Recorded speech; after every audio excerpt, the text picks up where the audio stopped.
ভাগৱত শাস্ত্ৰৰ প্ৰথম স্কন্ধৰ পৰা দ্বাদশ পৰ্যন্ত মহাপুৰুষে মানুহক ভক্তি ধাৰাত বিলীন হ'বৰ কাৰণে অৰ্থাৎ পঞ্চদশ শতিকাৰ সেই ভক্তি আন্দোলনত উত্তৰ পূৰ্বাঞ্চলৰ পৰাও এটা বিশেষ ধাৰা নি পেলাই সেই ভক্তি আন্দোলনৰ সমুদ্ৰত বিলীন কৰি দিয়া মহাপুৰুষ শংকৰদেৱে কি কৰিছিলে ভাগৱতক ভেটি হিচাপে লৈ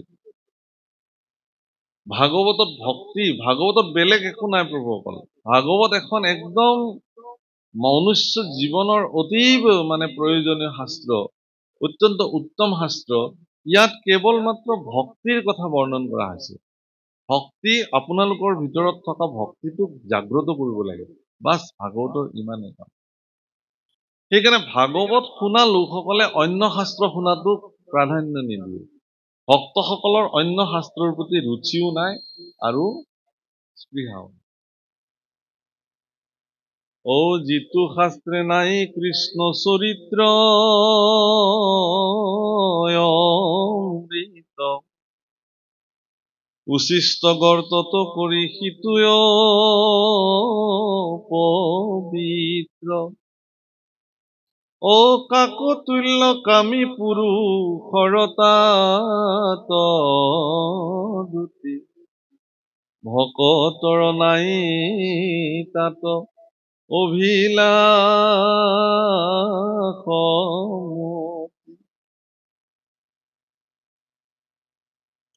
যে সাম শাস্ত্ৰে পুৰাণে বা হৰিৰ ভক্তি ন দৃশ্যতে শ্ৰোতব্যম নৈব তৎশাস্ত্ৰম যদি স্বয়ং ব্ৰহ্মাবতী অৰ্থাৎ য'ত কৃষ্ণৰ চৰিত্ৰ বৰ্ণন হৈ থকা নাই সেইবিলাক চুৱনি গাঁততকৈও অপবিত্ৰ বুলি কৈছে কাউৰীৰ মনোবৃত্তিৰ পুৰুষসকলে সেইবিলাক শাস্ত্ৰ শ্ৰৱণ কৰে ভাগৱতৰ বাণী দেই আমি কোৱা নাই আমি ক'লে লেঠা লাগি যায়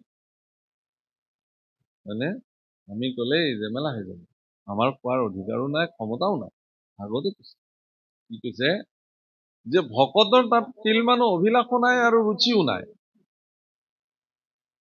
প্ৰভুসকল ৰামচন্দ্ৰ যেতিয়া লংকা দখল কৰিছিল ক'বলৈ গ'লে নিজৰ অধীনত আনিছিল ৰাৱণক বধ কৰাৰ পিছত তেতিয়া লক্ষ্মণে ৰাৱণক এটা কথা কৈছে যে হে দাদা এই ৰামক এটা কথা কৈছে যে দাদা আমাকতো বনবাসে দিছে পিতৃয়ে ইতিমধ্যে ভৰতটো তাতে গৈ ৰাজ্য শাসনো কৰিব গতিকে আমি যিহেতু বাহুবল আৰু পৰাক্ৰমেৰে যিহেতু লংকা বিজয় কৰিলো এতেকে আমি ইয়াতে থাকি দিওঁ স্বৰ্ণময় লংকা তুমি ৰজা হোৱা আৰু মই তোমাৰ সেৱক হিচাপে থাকি দিওঁ কেলেনো আমি যাব লাগে আৰু তেতিয়া ভগৱান শ্ৰী ৰামচন্দ্ৰই কৈছিল ओपी स्वर्णमयी लंका नौमी लक्ष्मण रुचते जननी जन्मभूमि स्वसर्गादपि गरियसु वाल्मीकि रामायणर बाणी ओपी स्वर्णमयी लंका ओपी अलसो इंग्राजी যদিও এখন স্বৰ্ণময়ী লংকা নমে লক্ষ্মণ ৰুচতে মোৰ ইয়াৰ প্ৰতি কিঞ্চিত কোনো ৰুচি নাই জননী জন্মভূমি স্বসৰ্গাদপি गरियसु জননী আৰু জন্মভূমি য'ত আছে সেয়াই মোৰ কাৰণে অৰ্থাৎ মানুহৰ যি ৰুচি সেই ৰুচিটো ক'ত নিৰ্ভৰ কৰে এইটো ডাঙৰ কথা ভগৱানক ভজিবৰ কাৰণে নিজৰ ভিতৰত ভক্তিক জাগ্ৰত কৰিবৰ নিমিত্তে মানুহে কি কৰ্ম কৰিব সেইটো ব্যক্তিজনৰ ৰুচিৰ ওপৰত নিৰ্ভৰ কৰে তেওঁৰ বিবেচনাৰ ওপৰত নিৰ্ভৰ কৰে এটা জীৱক কাটি কুটি ভগৱানৰ ওচৰত অৰ্পণ কৰি দিও কোনোবাই ভাবিব পাৰে যে ইও মই ভক্তি কৰিলো এই সম্পৰ্ক ভাগৱতত কিন্তু বৰ্ণন কৰিছে পৰ শৰীৰত মোক বিদ্বেষ কৰাৰ পৰৰ শৰীৰত মোক বিদ্বেষ কৰিছে আজি এটা প্ৰত্যেকটো পৃথিৱীৰ প্ৰত্যেকটো জীৱৰ নিজৰ নিজৰ কৰ্মৰে পৃথিৱীত তেওঁলোকে জীয়াই আছে আপোনালোকে নাভাবিব যে এটা পৰুৱা গুৰি পৰুৱা কেইটাইনো কি কামত ইহঁতক ভগৱানে জন্ম দিলে কেঁচু কুমতি বিলাকক কিয় ভগৱানে জন্ম দিলে চৰাই চিৰিকটি বান্দৰ অমুক তমুক এইবিলাকনো কি কামত জন্ম দিলে কেৱল আমি মানুহকেইটাকে পৃথিৱীত জন্ম দি থৈ দিব লাগিব মানে এইটো কেৱল স্বাৰ্থপৰ চিন্তাৰ বাহিৰে বেলেগ একো নহয় পৃথিৱীত কোনো থাকিব নালাগে আমি থাকিম তোমালোকে কাক লৈ থাকিবা আমি মানুহবিলাক জীয়াই থাকিবৰ কাৰণে প্ৰকৃতি প্ৰদত্ত জীৱন এটা যাপন কৰিবৰ কাৰণে প্ৰকৃতিৰ প্ৰত্যেকটো বস্তুৱে নিজস্ব ভূমিকা গ্ৰহণ কৰি আছে ঈশ্বৰৰ ইচ্ছা। এতেকে প্ৰত্যেকৰে নিজৰ নিজৰ ভূমিকা আছে। সেই প্ৰভুসকল প্ৰত্যেকটো জীৱৰ ভিতৰতে ভগৱান বিদ্যমান হৈ আছে। সেই কথা ভাগৱত শাস্ত্ৰই নিৰ্ণয় কৰিছে। আৰু ভাগৱতৰ ভেটিত মহাপুৰুষ শংকৰদেৱো সমস্ত লোকৰ কাৰণে এই নিৰ্দেশনা দিছে।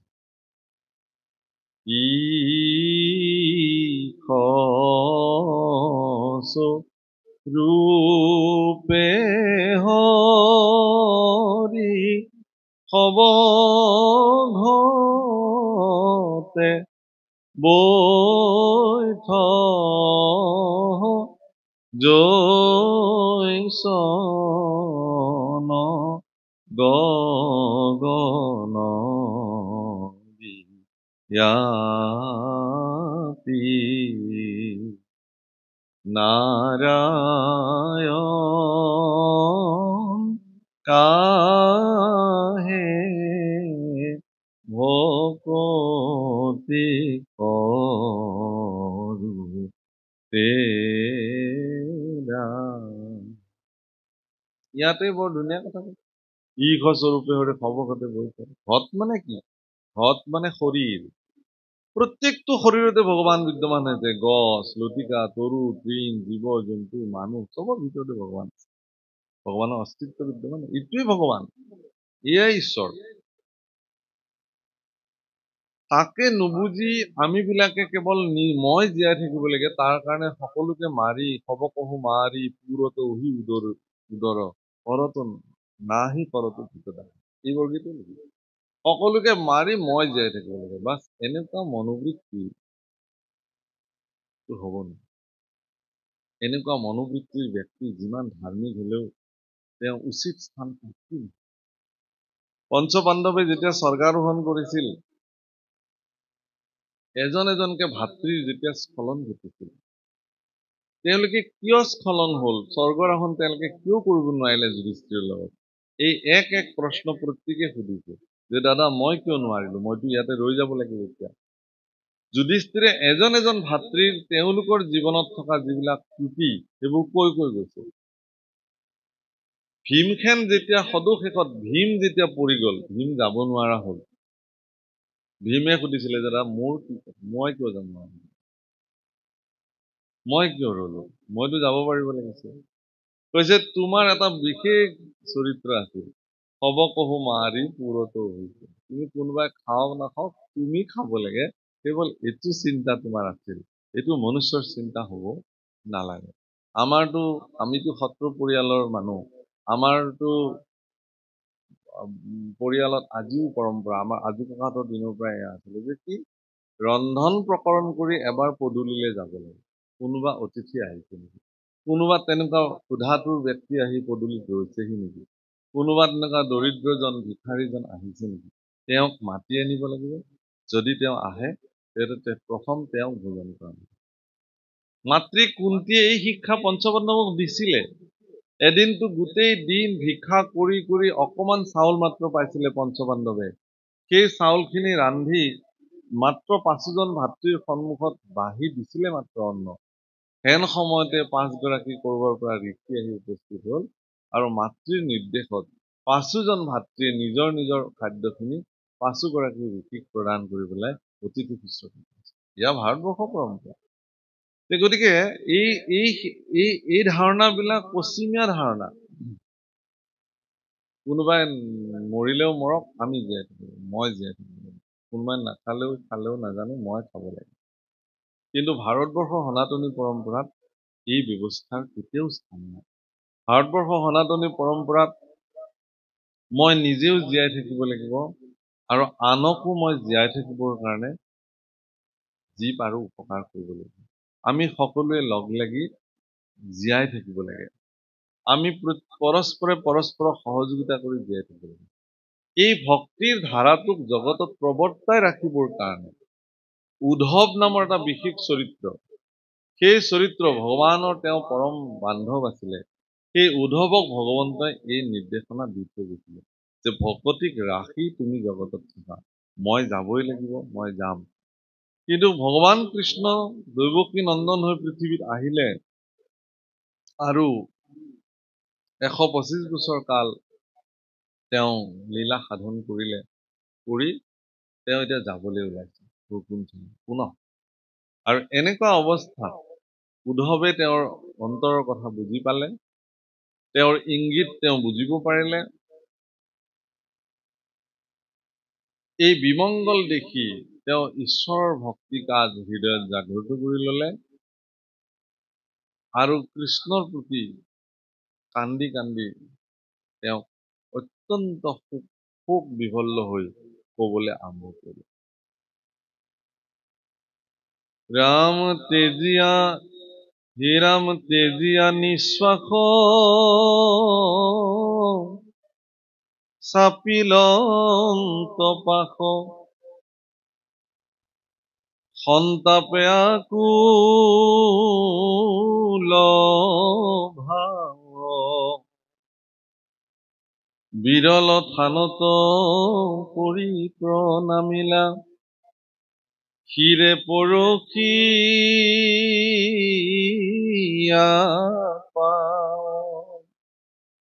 পৰম সন্তাপ মনোবৃত্তিৰে ভগৱান কৃষ্ণৰ ওচৰলৈ চাপি গ'ল উদ্ধৱে আৰু বিৰল স্থানত পৰি প্ৰণাম জনালে। বিৰল স্থান মানে ভগৱানৰ দুখানি অভয়চৰণী জগতৰ বিৰল স্থান বুলি বিবেচিত হয়। কিহৰ কাৰণে? যে ভগৱানৰ যি চৰণ অভয় চৰণ, এই চৰণ আৰু পৃথিৱীত কোনো দ্বিতীয় ব্যক্তিৰ নাই। ভগৱানৰ চৰণ আৰু অন্যান্য জীৱৰ চৰণৰ মাজত পাৰ্থক্য কি? ভগৱানৰ দুখানি অভয় চৰণ অন্যান্য ব্যক্তিৰ বা অন্যান্য দেৱতাসকলৰ চৰণৰ লগত নিমিলে। তাৰ প্ৰথম পাৰ্থক্যটো এইটোৱেই যে ভগৱানৰ চৰণৰ তলত হজ বজ্ৰ অংকুশ জব পঞ্চচিহ্ন বিদ্যমান। বাকী ব্ৰহ্মা আদি কৰি কোনো দেৱতাৰ চৰণৰ তলত এই চিহ্নসমূহ ব্যক্ত হৈ থাকে। কেৱল ভগৱানৰ চৰণতে পতাকা এখন আছে, জবধান এডাল আছে, বজ্ৰ এপাত আছে, অংকুশ এপাত আছে, হাতীক যিটো নিয়ন্ত্ৰণ কৰা অংকুশ, আৰু পদুম ফুল এপাত।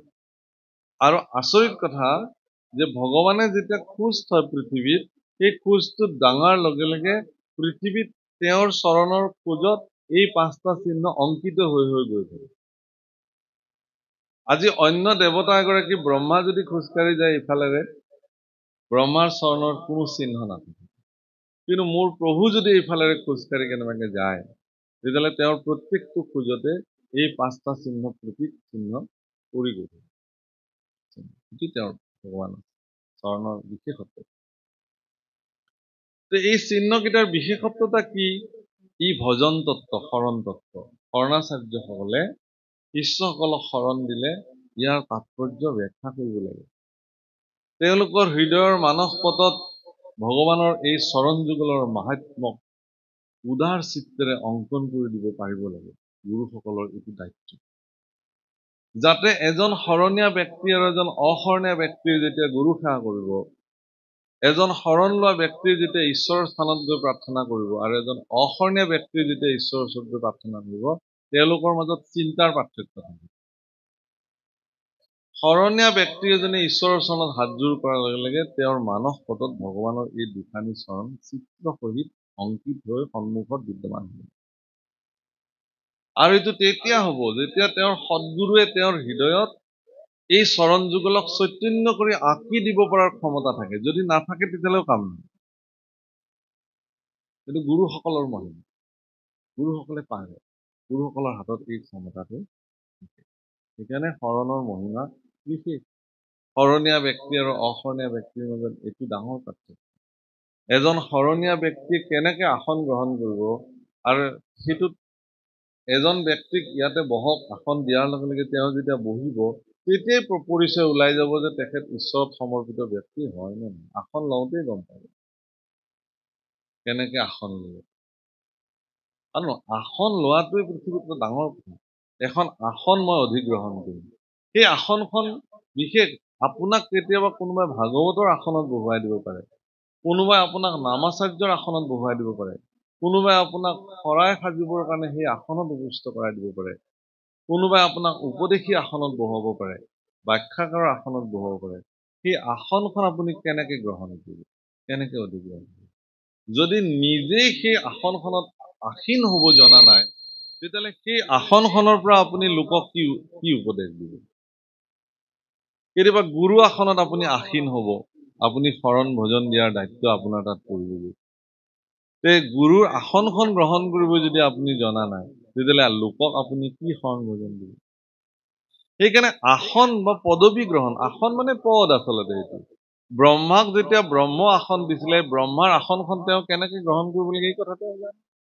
ইন্দ্ৰক যেতিয়া বাসৱক যেতিয়া ইন্দ্ৰাসন দিয়া হৈছিলে, তেতিয়াহ'লে সেই ইন্দ্ৰাসন তেওঁ কেনেকে গ্ৰহণ কৰিব লাগে এই কথা তেওঁ জানে।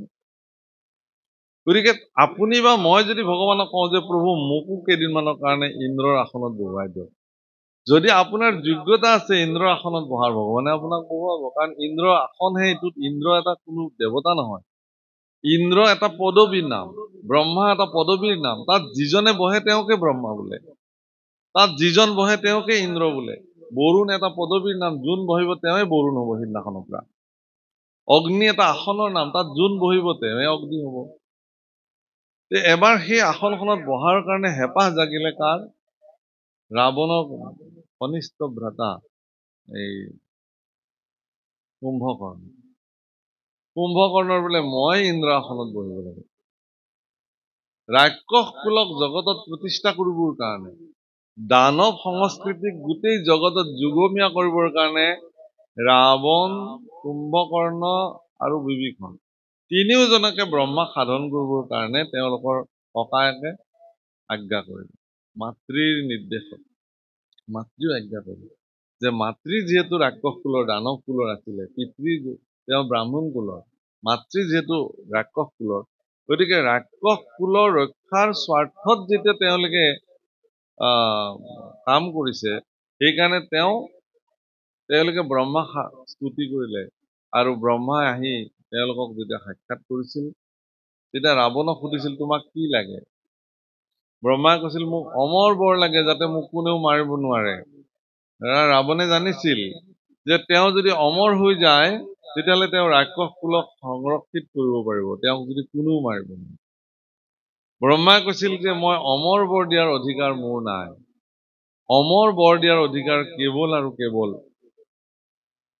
পৰম ব্ৰহ্ম ঈশ্বৰ পুৰুষৰহে থাকে। তেতিয়াহ'লে তুমি কি দিব পাৰা? বোলে অন্য কিবা বিচৰা। তেওঁক দিলে বাৰু, যি দিব লাগে আপোনালোকে জানে এইবোৰ। কিন্তু মই আজি কোৱাৰ প্ৰাসংগিকটো এইটোৱেই যে কুম্ভকৰ্ণক যেতিয়া সুধিছিলে যে তোমাক কি লাগে, কুম্ভকৰ্ণই তেতিয়া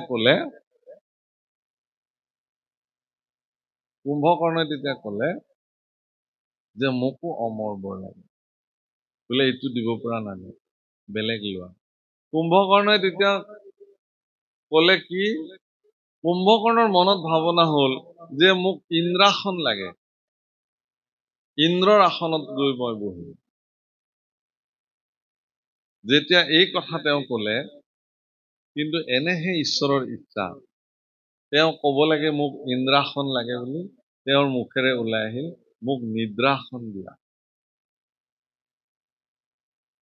ক'ব লাগে ইন্দ্ৰাসন, ঈশ্বৰৰ ইচ্ছাত মুখেৰে ওলাই আহিল নিদ্ৰাসন। আৰু ব্ৰহ্মায়ো পলম নকৰি পেলাই তথাস্তু হ'ব, তুমি যিটো বিচাৰিছা সেইটো তোমাক মই দি দিম। যেই বৰ প্ৰাপ্তি হৈ গ'ল, হামি হিকটি লগে লগে আৰম্ভ হৈ গ'ল। বোলে এয়া কি হৈছে মোৰ, মইতো এতিয়া স্বৰ্গত গৈ থাকিব লাগিব, মোৰ ইমান টোপনি ধৰিলে কেনেকে হ'ব? বোলে তুমি এইটোৱে বিচাৰিলা, ক'ত স্বৰ্গ আসন? বোলে মইতো স্বৰ্গত ৰজা হোৱাৰ কাৰণেহে মই আশীৰ্বাদ ললো তোমাৰ পৰা। বোলে কি কৈছা তুমি নিদ্ৰাসন বুলি ক'লা, গতিকে তুমি এতিয়া টোপনি মাৰি থাকিব লাগিব। টোপনি বোলে কেতিয়ালৈকে? বোলে জীৱন পৰ্যন্তম, তোমাৰ যেতিয়ালৈকে শেষ নহয় জীৱন, শুয়ে থাকিব লাগিব। এইটোনো জীৱন হ'ল নে? আমাৰ শুই ভাল পোৱা সকলক কৈছো, যিবিলাকে শুই ভাল পায়, 10টা বজালৈকে মাক দেউতাকে যিবিলাক ল'ৰা ছোৱালীক জগুৱাই তুলিব নোৱাৰে, 11টা বজালৈকে শুৱে, বাপৰে ভাবিলেই মানে গা বিষাই যায়, ভাবিলেই গা বিষায়, শুই থকা দূৰৰ কথা। কি আমাৰ ল'ৰা ছোৱালীবিলাকক মাক বাপেকে জগাব লাগে, উঠ 8টা বাজিল অকমান শুবলৈ দে, 9টা বাজিল আৰু অকমান শুবলৈ দে, 11টা বজাত শুই ভাল লাগে। জীৱনত প্ৰভুসকল মহাপুৰুষে এটা সংজ্ঞা দাঙি ধৰিছে, মানে এটা হিচাপ দিছে, ৰেচিঅ' একদম অনুপাতিক হিচাপ। মনুষ্যৰ আয়ুষত বৰিষ সংখ্যাত অৰ্ধেক বিফলে যায় জানিবা নিদ্ৰাত। মানুহৰ জীৱনৰ আধা বোলে টোপনিতে গুচি যায়। আৰু এই সূত্ৰটোক অনুধাৱন কৰি যিবিলাক ব্যক্তিয়ে জীৱনত টোপনিৰ পৰিমাণটো কমাই দিব পাৰে, মানে টোপনিটো সৰ্বোচ্চ নহয়। কবিৰ দাসে কৈছে জল্দি শুৱে জল্দি উগে ও দুনিয়া সবচে আগে। জল্দি শুৱে মানে একদম গধূলি সূৰ্যাস্তৰ লগে লগে শুই দিয়ে, এইটো জল্দি শুৱা নহয়। যিজন ব্যক্তিৰ বিচনাত মূৰটো দিয়াৰ লগে লগে টোপনি আহি যায়, এনেকুৱা যিবিলাক ব্যক্তি আছে এইবিলাক সুখী ব্যক্তি, সুস্বাস্থ্যৰ গৰাকী তেওঁলোক। অকল বিচনাত পৰিলেই টোপনি অহাটোকে সুস্বাস্থ্য নকয় আকৌ। যিজনে নিৰ্দিষ্ট সময়ত সাৰ পোৱাৰ লগে লগে তেওঁ ফ্ৰেছ, একদম সতেজ, আৰু সূৰ্য উদয় নোহোৱাৰ আগতে সাৰ পালে সতেজ। আৰু তেওঁৰ বহুত আমাৰ ল'ৰা ছোৱালী আছে ঠাণ্ডা দিনততো আৰু ভাল, ব্লেংকেটখন লৈ অকমান সময় ধ্যান কৰি থাকে। কি হ'ল, উঠিছা? উঠিছো। উঠিও আৰু বহুত সময় ধ্যান কৰি থাকে। কি বা ধ্যান কৰে আৰু মুঠতে উঠিবলৈ মন নাই। যদি কোনেও একো নকয় লাহেকে ভাজ লাগি পেলাই সেনেকেও আৰু আধা ঘণ্টা পৰি দিব পাৰে, একো ডাঙৰ কথা নহয়। এইবোৰ মানুহে কি কৰিব জীৱনত? নিদ্ৰা হ'ল মানুহৰ জীৱনৰ এটা এনেকুৱা বস্তু যাক নহলেও মানুহ চলিব নোৱাৰে। নিদ্ৰা এটা খাদ্য শৰীৰৰ, টোপনি যাবই লাগিব তেওঁ। কিন্তু ই যেতিয়া অতিৰঞ্জিত হৈ যায় ই মানুহৰ কাৰণে ক্ষতিকাৰক। সেইকাৰণে মানে সাধক বিলাকে, পৃথিৱীৰ যিবিলাক সাধনা কৰা ব্যক্তি আছে, যিবিলাক ব্যক্তিয়ে সাধনাৰ জৰিয়তে জগতত নিজৰ নিজৰ স্থানসমূহ নিৰ্মাণ কৰি লৈছে, এই সাধক বিলাকে আটাইতকৈ শ্ৰেষ্ঠ কামটো কৰে কি, তেওঁলোকে নিজৰ নিদ্ৰাক নিয়ন্ত্ৰিত কৰে। তেওঁলোকৰ হাতৰ মুঠিত টোপনি থাকিব, মানে তেওঁলোকৰ যেতিয়া মন গ'ল তেতিয়া তেওঁলোকে শুব। এনেকুৱা অদ্ভুত ব্যক্তি আছে পৃথিৱীত এতিয়াও, তেওঁলোকে টোপনি তেওঁলোকৰ ইচ্ছামতে আহে আৰু ইচ্ছামতে টোপনিত তেওঁলোকে সাৰ পায়। ইমান কোনো এলাৰ্ম বজাব নালাগে, ইমান বজাত মই সাৰ পাম, ইমান বজাতে তেওঁ সাৰ পায়। ইমান ক্ষমতাশালী পুৰুষ পৃথিৱীত আছে, সেইবিলাক সাধক। কিন্তু যিজন ব্যক্তি মোৰ এলাৰ্ম বাজিলেও গম নাপায়, এলাৰ্মে পেং পেংকে বাজি থাকে, ওচৰৰ মানুহ আহি ক'ব লগা হয় যে আপোনালোকৰ এলাৰ্মটো বাজি আছে, কিন্তু যিজনে বজাই বুলি থৈ দিলে তেওঁ